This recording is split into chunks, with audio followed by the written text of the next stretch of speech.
Hola, bienvenidos a otro episodio de ¿Qué hay de nuevo, profe? Hola, Walter. Hola, Martín. ¿Cómo estás? ¿Estás bien? Más o menos igual que la última vez.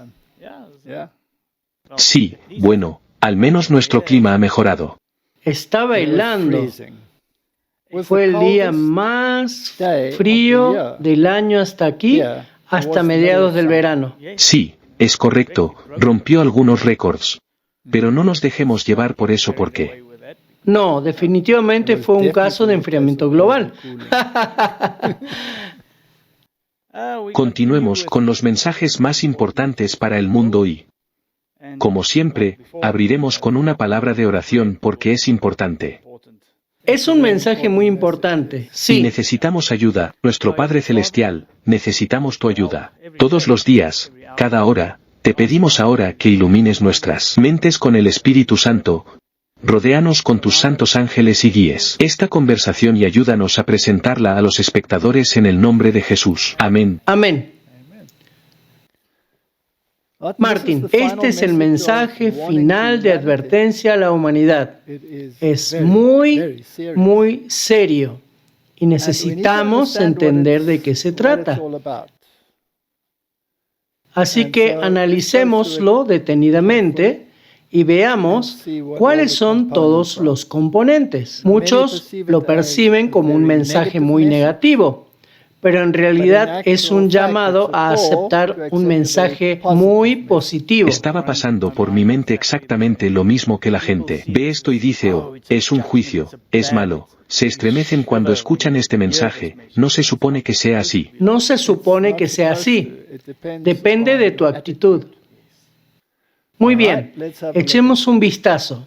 Apocalipsis 14:9. Y el tercer ángel lo siguió diciendo a gran voz: si alguno adora a la bestia y a su imagen y recibe la marca en su frente o en su mano, él también beberá del vino de la ira de Dios, que ha sido vaciado puro en el cáliz de su ira, y será atormentado con fuego y azufre delante de los santos ángeles y del Cordero. Y el humo de su tormento sube por los siglos de los siglos, y no tienen reposo ni de día ni de noche los que adoran a la bestia, a su imagen, ni nadie que reciba la marca de su nombre. Suena siniestro, ¿no es así? Sí. Y ahora que lo pienso, ¿cuántos mensajes hay en el mundo cristiano que están asociados al lado siniestro de este? Y lo están tratando. Todos tienen una opinión sobre la marca de la bestia, pero todos han olvidado quién era la bestia. Eso es un problema. O mejor dicho, quién es. ¿Quién es así? Por lo tanto, no se han dado cuenta de quién es la marca. Muy bien, echemos un vistazo, analicémoslo. Y el tercer ángel lo siguió diciendo a gran voz: si alguno adora a la bestia y a su imagen. Punto número 1. Es una cuestión de adoración. No es una cuestión de banca. No es una cuestión de alguna actividad secular. No tiene nada que ver con cómo funcionan las computadoras, ni tiene nada que ver con códigos de barra. Es una cuestión de adoración. ¿Cómo adoras? Eso es muy importante. Muy bien. Y recibe la marca en su frente. Esa es la versión King James en inglés. Si vas a las nuevas traducciones, tienen la palabra sobre en lugar de en. Tan pronto como pones la palabra sobre, puede ser cualquier cosa. Puede ser una calcomanía, puede ser un tatuaje, puede ser algo físico que pones allí. ¿Y eso es una cuestión de adoración? No, no lo es. No estrictamente hablando, pero si está en tu frente, entonces, ¿qué significa eso? Cognitivo. Estás pensando en ello, ¿verdad? Así que afecta a tu mentalidad. La toma de decisiones. Un factor externo, como un código de barras, ¿afecta tu mentalidad? Puede ser que sí. Podría, pero sigue siendo un factor externo. Así que esto tiene que ver con una mentalidad. Tiene que ver con la adoración o en su mano. Eso es, ¿cómo opera tu mano? Así que la marca de la bestia tiene que ver con la adoración. Tiene que ver con una mentalidad. y tiene que ver con una actividad como consecuencia de la mentalidad. ¿Correcto? Sí. Tu toma de decisiones afecta cómo adoras. Correcto. Él también beberá del vino de la ira de Dios. Ahora, vino, como lo vimos en el último video, es doctrina.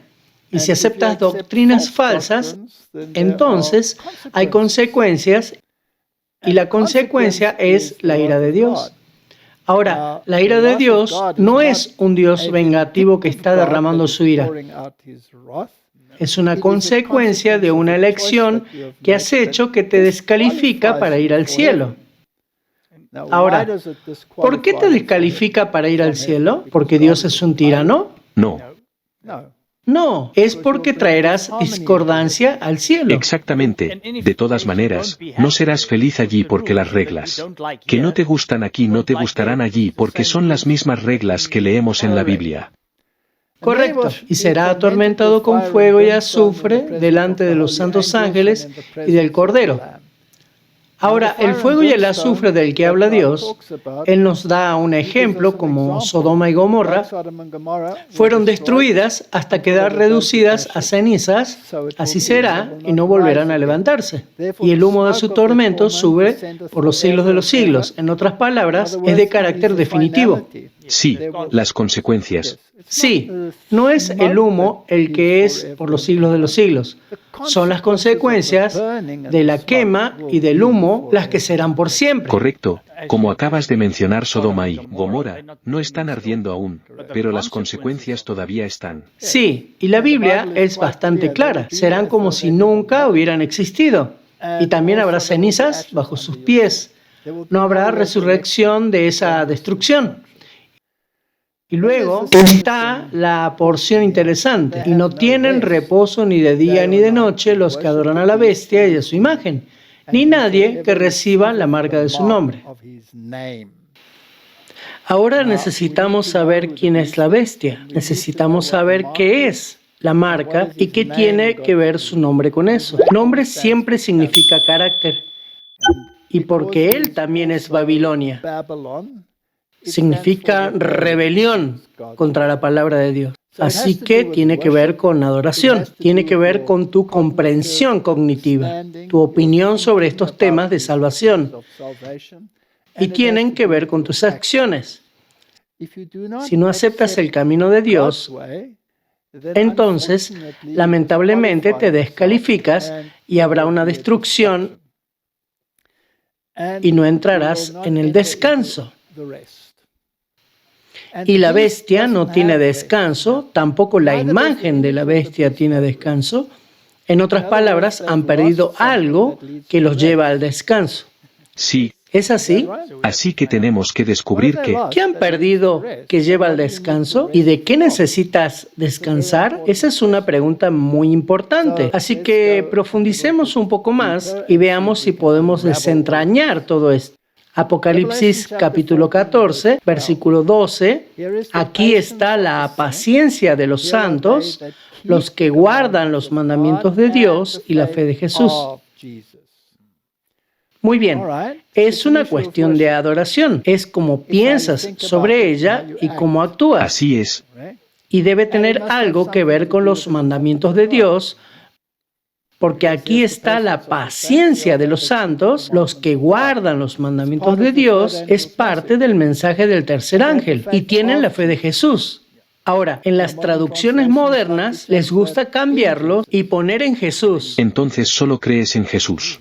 ¿Crees que el diablo sabe que Jesús existe? Sí. Él y sus ángeles caídos. ¿Es suficiente tener fe en Jesús? ¿O la Biblia te pide más? ¿Una experiencia más profunda? Llega una experiencia más profunda porque si solo tienes la fe y no actúas en consecuencia no tendrás ningún fruto. Entonces, ¿qué tipo de fe necesitas? La misma fe que Jesús tenía. Entonces necesitas la fe de Jesús. ¿Jesús guardó los mandamientos de su Padre? Sí. Él guardó los mandamientos de su Padre. Sí. ¿Fueron aceptables la acción y la actividad de Jesús para el Padre? Sí, En otras palabras, si tienes la fe de Jesús, entonces debes caminar como Jesús, debes hablar como Jesús, debes actuar como Jesús. Entonces tienes la fe de Jesús. entonces no solo crees que Él hizo todas las cosas bien, quieres que Él te ayude a hacer lo mismo. Entonces, si tienes la fe de Jesús, entonces sus obras te seguirán. Sí, eso es una consecuencia. Así que es muy importante que realmente diga la fe de Jesús. Eso es lo que necesitas. Él es tu ejemplo. Ningún ser humano es tu ejemplo. Necesitas emular la fe de Jesús. Oí una voz que desde el cielo me decía, escribe, bienaventurados de aquí en adelante los muertos que mueren en el Señor. Sí, dice el Espíritu, descansarán de sus trabajos, porque sus obras con ellos siguen. De hecho, deberíamos también haber resaltado que sus obras siguen. Sí, porque está en la secuencia correcta. Sí, entonces descansan de sus trabajos. Existe la cuestión del descanso. El reposo es un componente muy importante de los mensajes de los tres ángeles. Muy importante. Muy bien, entonces necesitamos saber qué implica el descanso. Y sus obras lo siguen. En otras palabras, primero debes tener el reposo y luego puedes tener las obras. Las obras no conducen al reposo. El reposo lleva a las obras. ¿Es correcto así? Así es. Esa es la esencia de los mensajes de los tres ángeles. Ahora tenemos que descomprimirlo. Así que analicemos este asunto del reposo, Martín. Salmos 95, versículo 10. 40 años estuve disgustado con la nación y dije, pueblo es que divaga de corazón y no han conocido mis caminos. Por tanto, juré en mi furor que no entrarían en mi reposo. Esa generación entera no entró en Canaán. Sí, la generación completa murió en el desierto. Sí, no entraron en el reposo. Entonces, ¿de qué se trata este reposo? Bueno, no entraron porque no conocieron sus caminos. ¿Es importante entender los caminos de Dios? Sí, Está bien, Hebreos retoma esa imagen, así que ya sea que hablemos del Antiguo Testamento o del Nuevo Testamento, Dios no es un Dios que cambia. Por tanto, juré en mi ira, no entrarán en mi reposo. ¿Y a quiénes juró que no entrarían en su reposo? Sino a aquellos que no creyeron, no conocieron sus caminos. Pero los que hemos creído, entramos en el reposo. De la manera que dijo, por tanto, juré en mi ira, no entrarán en mi reposo, aunque las obras suyas estaban acabadas desde la fundación del mundo. Dios había creado todo. Él había decidido sobre el plan de salvación incluso porque el plan de salvación estaba antes de que hubiera una caída. sí, Muy bien, desde la fundación del mundo. Porque en cierto lugar dijo así del séptimo día, y reposó Dios de todas sus obras en el séptimo día.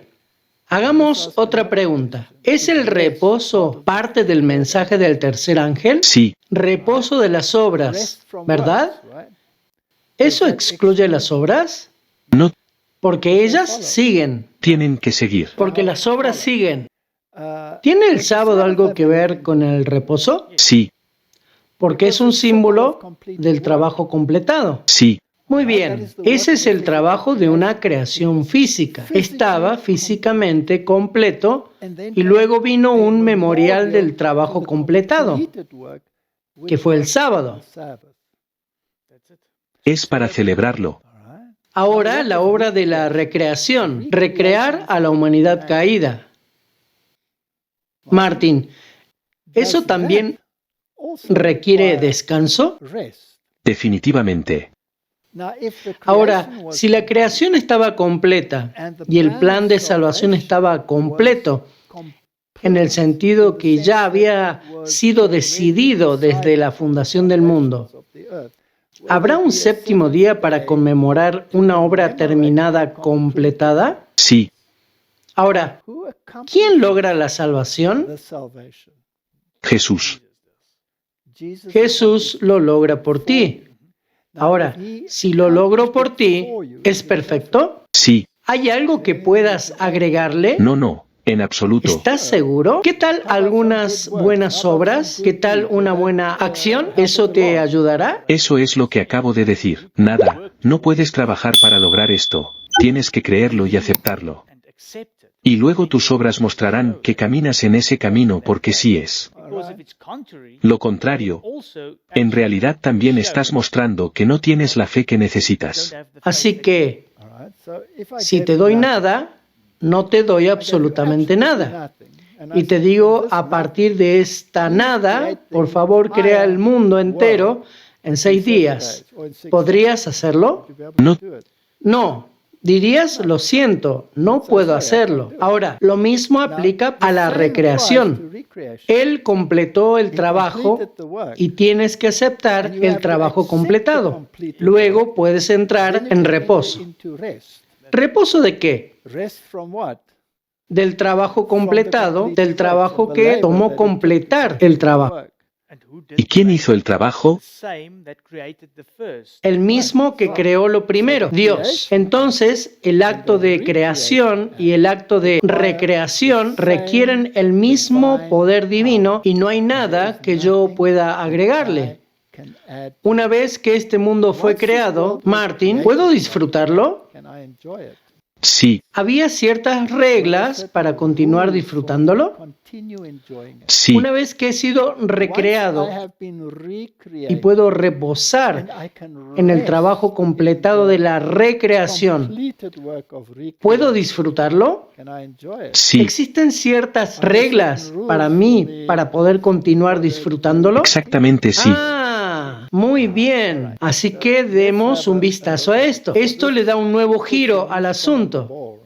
Ahora el mensaje del tercer ángel. Leemos en el conflicto de los siglos, es la más terrible amenaza que haya sido jamás dirigida a los mortales y está contenida en este mensaje. En el mensaje del tercer ángel, la más terrible amenaza que haya sido jamás dirigida a los mortales. Debe ser un pecado horrendo el que atrae la ira de Dios sin mezcla de misericordia.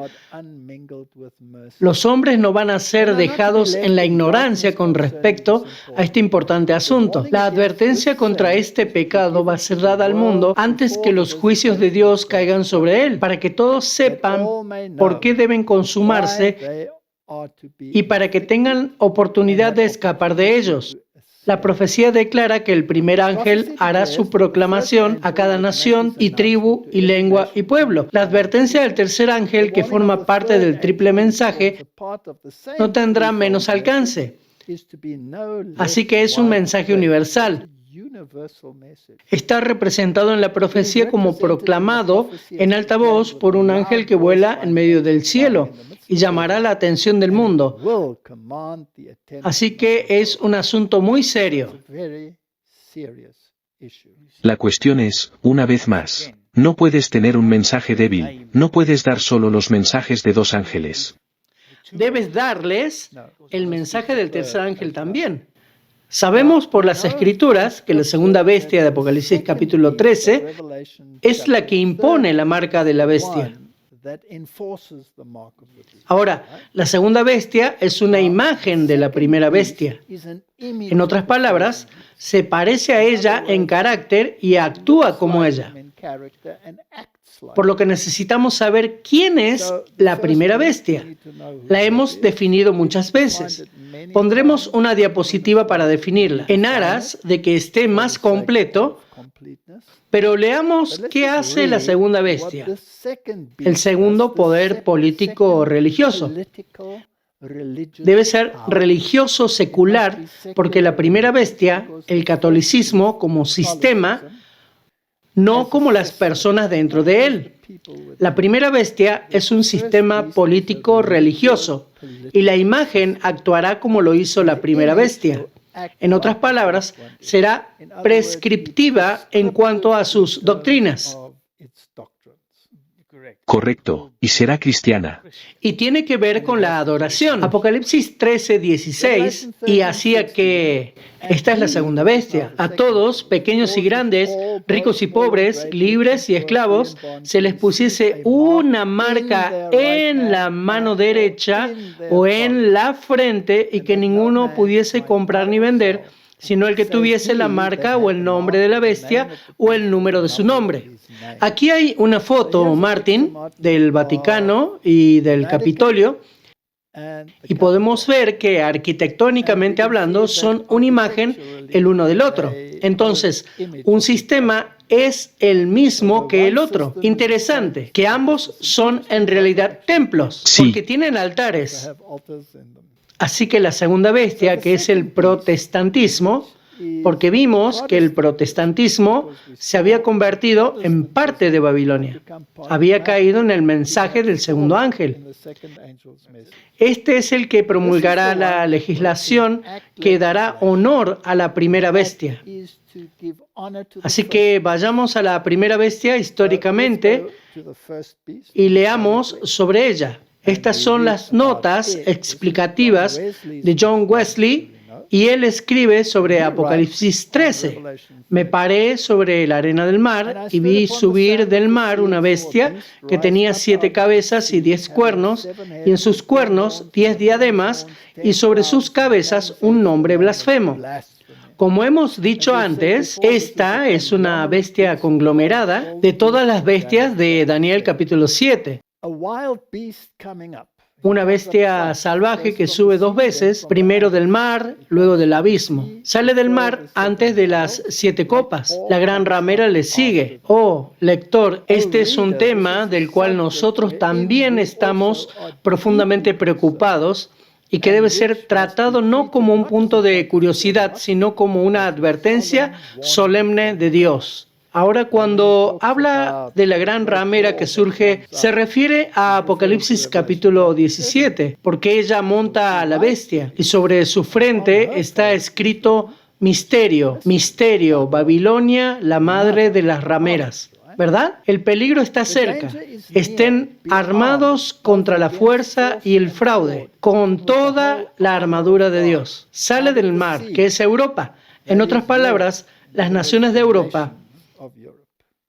Esta bestia es el papado romano, tal como lo fue hace 600 años, permanece ahora y será por algún tiempo más. A este y a ningún otro poder en la tierra le concuerda todo el texto, todo en cada punto, como podemos ver con la mayor evidencia en la siguiente proposición. Y luego da una exposición bíblica, y es básicamente un estudio que muestra que ningún otro poder cumple con todos los criterios. Así que esto es lo que los reformadores creían, que la primera bestia es el catolicismo, y es su marca la que el protestantismo va a imponer bajo la dirección de la unión político-religiosa,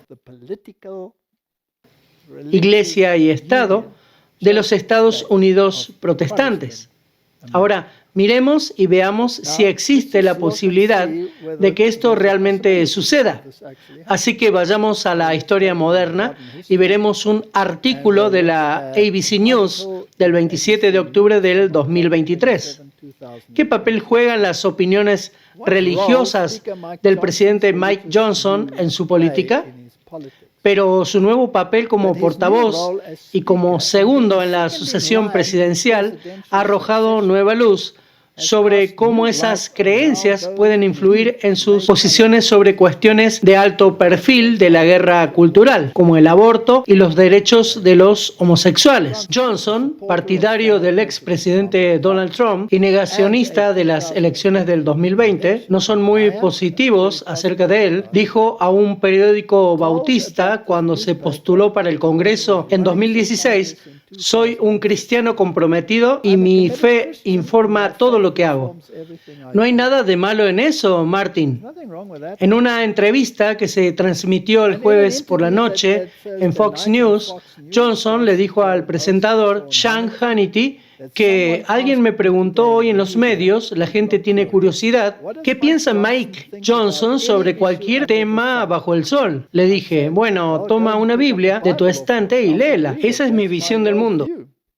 ¿Hay algo malo en eso? ¿No darías la misma respuesta? Misma respuesta. Yo también tendría la misma respuesta, así que esto es muy alentador. Sigamos. Algunos demócratas han señalado que la influencia que tiene la religión en la política de Johnson es preocupante. El representante Jamie Raskin dijo en una publicación en X que la presidencia de Johnson es como se ve la teocracia. Ahora es interesante porque la teocracia tiene leyes. Correcto.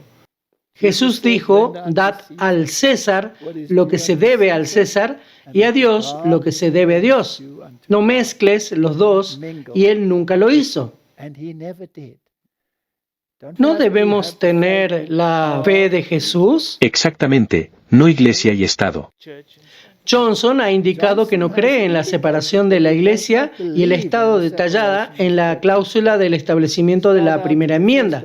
El Congreso no promulgará ninguna ley que respete el establecimiento de una religión o que prohíba su libre ejercicio. Ahora, nosotros hemos dicho constantemente que eso será derribado o se colocará bajo otra luz. Sí, no entrará y se deshará de él. Se Redefinirá. redefinirá.